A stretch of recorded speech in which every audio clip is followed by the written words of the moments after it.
Well, it's 9:30 at night on a nice warm summer night, and my bees are out doing during their business. I've got a flash on them right now, so it's real bright out here.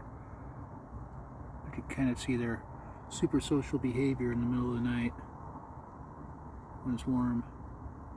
That's what it's like inside the colony all the time. And you can see this little entrance right here. They're all kind of poking their heads out right there. Probably the same thing up above. Yeah, same thing up there. They're all just hanging out. And over on this box, the same sort of thing.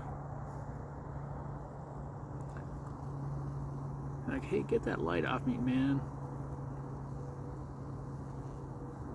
They're all flapping their wings in there. There are some bees hanging out right there.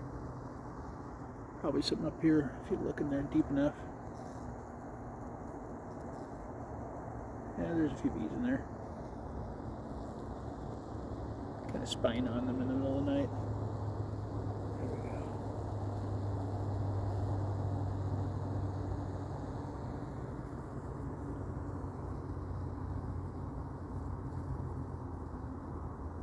These are all girls out here.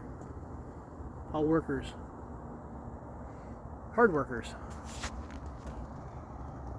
Alright. Well, that's bees at night. They'll be like this probably in the morning when I get up.